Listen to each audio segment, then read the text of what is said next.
तो दोस्तों BPSC online academy में आप लोग का बहुत बहुत स्वागत है। भारत का भूगोल घटना चक्र का जो सीरीज चल रहा था, आज के सीरीज में हम लोग जानेंगे भाषा।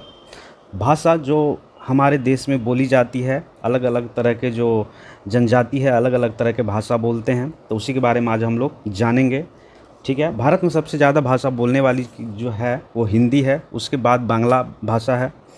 अगर बात करें द्रविड़ भाषा की तो वो साउथ इंडिया में बोला जाता है और इसके अंतर्गत रखते हैं हम लोग तेलुगु, तमिल, मलयालम, कन्नड़, गोंड, ये सब जो जितने भी है ये द्रविड़ भाषा के अंतर्गत आता है।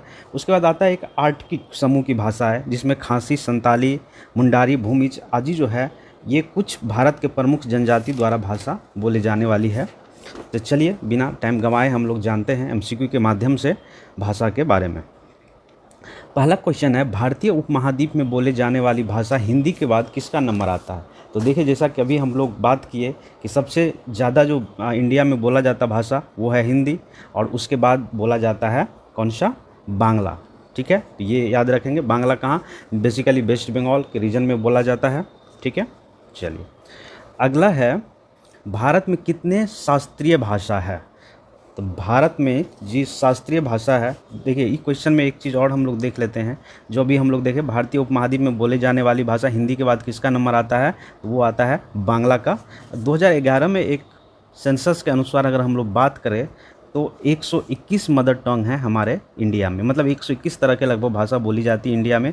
और इसमें से 121 भाषाओं में से 22 भाषा या 22 लैंग्वेज को हमारे संविधान द्वारा भी रिकॉग्नाइज किया गया है।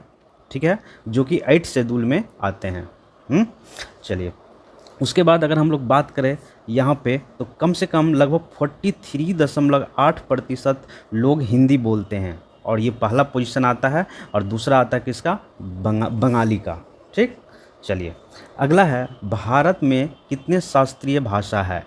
तो जो शास्त्रीय भाषा, जो शास्त्रीय संगीत जो हम लोग सुनते हैं, तो इसी तरह की भाषा होते एक शास्त्रीय भाषा। जो कितने शास्त्रीय भाषा है हमारे इंडिया में?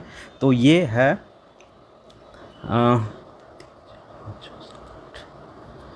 6 तरह का। ठीक है, 6 शास्त्रीय भाषा है हमारे इंडिया में। और ये 6 तरह में कौन कौन सा है? पहला है तमिल, संस्कृत, कन्नड़, तेलुगु, मलयालम, ओडिसी भाषा जिसको बोलते हैं। तो ये 6 भाषा है जो शास्त्रीय भाषा है हमारे इंडिया में। ठीक है, तमिल की अगर हम लोग बात करें तो तमिल को शास्त्रीय भाषा का स्टेटस मिला था 2004 में, संस्कृत को मिला था 2005 में, कन्नड़ भाषा को मिला था 2008 में, और कन्नड़ और तेलुगु भाषा को 2008 में मिला था, मलयालम को मिला था 2013 में, और ओडिसी का मिला था 2014 में। तो ओडिसी लेटेस्ट ऐसा भाषा है जिसको शास्त्रीय संगीत का दर्जा मिला है। और तमिल जो है जो सबसे पहले शास्त्रीय भाषा का स्टेटस मिला है जो 2004 में। अगर इसी में पूछा जाता है कि संस्कृत को कब शास्त्रीय भाषा के अंतर्गत रखा गया है, तो वो रखा गया था 2005 में। तो ये याद रखेंगे आप। ठीक है, चलिए अगला क्वेश्चन है 3 नंबर है, कौन सा अनुच्छेद भारत की आधिकारिक भाषाओं से संबंधित है? तो ये जो है ये अनुच्छेद नंबर 343 जो है ये रिलेटेड है, आधिकारिक भाषाओं से संबंधित है।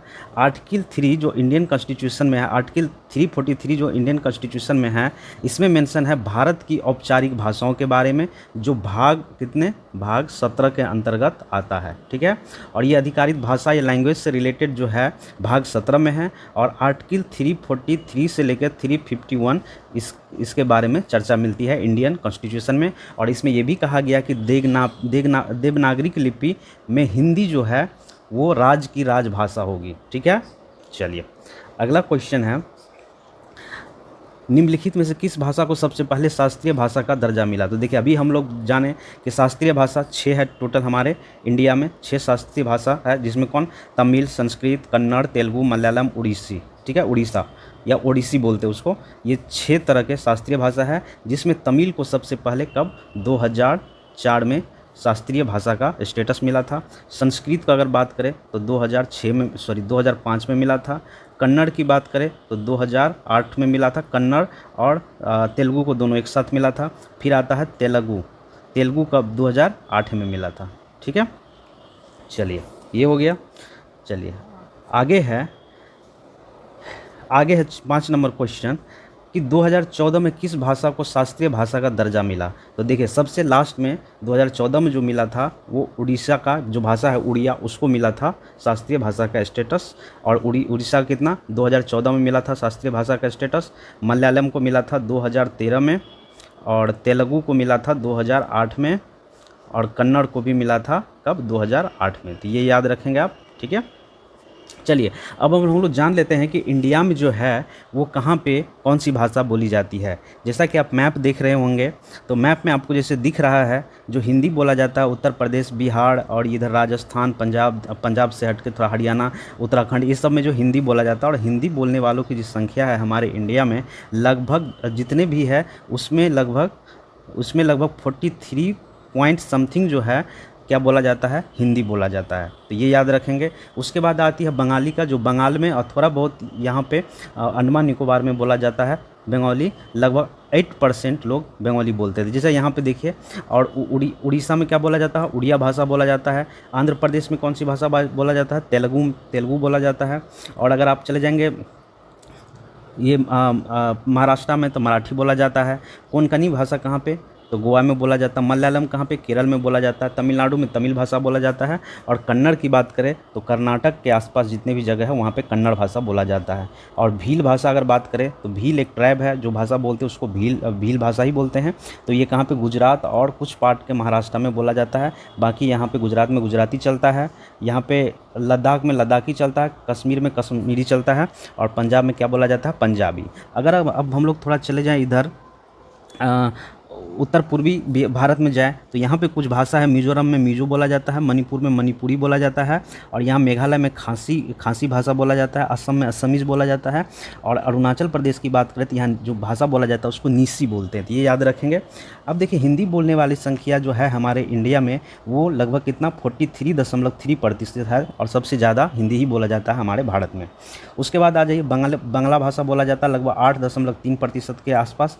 फिर आइए मराठी, तो ये 1 2 3 याद रखना है, हिंदी, बांग्ला, मराठी। और मराठी बोलने वाली की जो भाषा है जो मराठा में बोला जाता है, महाराष्ट्र में बोला जाता है, वो 7.09% लोग बोलते हैं। उसके बाद आ जाइए तेलुगु कहाँ पे बोला जाता है, तो तेलुगु बोला जाता है आंध्र प्रदेश में। ये यहाँ पे लगभग 6.93% लोग जो है क्या बोलते हैं, तेलुगु बोलते हैं। तमिल आ जाइए, तमिलनाडु में लगभग 5% है जो तमिल बोलते हैं। फिर गुजराती आ जाइए, लगभग 4% बोलते हैं। उसके बाद सबसे लास्ट में आते हैं उर्दू। और संस्कृत जो है सबसे कम बोलने वाली भाषा है हमारे इंडिया में, और सबसे एंशिएंट भाषा भी यही है संस्कृत। तो ये याद रखना आप लोगों को। उसके बाद आ जाइए हम लोग बिहार की कुछ बात कर लेते हैं। तो बिहार में देखिए मैथिली जो बोला जाता है, मधुबनी, सीतामढ़ी और इस सब दरभंगा के क्षेत्र में, सुपौल के क्षेत्र में, अररिया के क्षेत्र में जो भाषा बोला जाता है उसको मैथिली बोला जाता है यहाँ पे, ठीक है। उसके बाद आइए भागलपुर और बांका के आसपास अंगिका बोला जाता है। फिर आ जाइए गया के क्षेत्र में, गया, नवादा, जहानाबाद की नालंदा के क्षेत्र में मगही बोला जाता है, ठीक है। फिर आ जाइए बजिका बोला जाता है कहाँ पे, पश्चिम चंपारण के आसपास। और छपड़िया भाषा बोला जाता है गोपाल, सिवान और सारण के आसपास। फिर भोजपुरी बोला जाता है कहाँ पे, उत्तर प्रदेश और बिहार के बॉर्डर, बक्सर, भोजपुर, कैमूर वगैरह में भोजपुरी भाषा चलता है।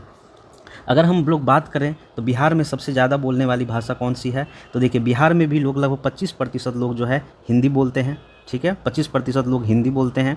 और भोजपुरी की बात करें तो सबसे ज़्यादा, अगर हिंदी को छोड़ दे तो सबसे ज़्यादा बोले जाने वाली भाषा जो है यहाँ पे बिहार में भोजपुरी है, जो लगभग 24% लोग या 24.86% लोग यहाँ पे बोलते हैं भोजपुरी। उसके बाद आ जाता मैथिली का। मैथिली यहाँ पे लगभग 12% या 13% के आसपास लोग यहाँ पे बोलते हैं। फिर मगही आ जाइए, मगही 10% बोला जाता है। उर्दू बोला जाता है 8% लोगों के द्वारा। तो ये है हमारे बिहार के बारे में, ठीक है। चलिए अब हम लोग कुछ डे के बारे में जान लेते हैं। जैसे 12 अगस्त को क्या मनाते हैं, वर्ल्ड संस्कृत डे मनाते हैं। इसका थीम आप लोग देख लेंगे एक बार गूगल करके। तो 12 अगस्त को क्या मनाते हैं, वर्ल्ड संस्कृत डे मनाते हैं। 10 जनवरी को मनाते हैं वर्ल्ड हिंदी दिवस मनाते हैं।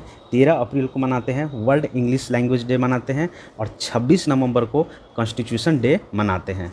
तो इसी के साथ हमारा ये वीडियो ख़त्म होता है। Thank you for watching. ऐसे ही आप लोग रिवीजन करते रहिए, अब एग्ज़ाम का ज़्यादा टाइम नहीं है। Thank you. अगर इससे लगता है कि इस वीडियो से कुछ सीखने को मिला तो प्लीज़ मेरे सेशन को लाइक करिए, शेयर करिए, सब्सक्राइब करिए। Thank you.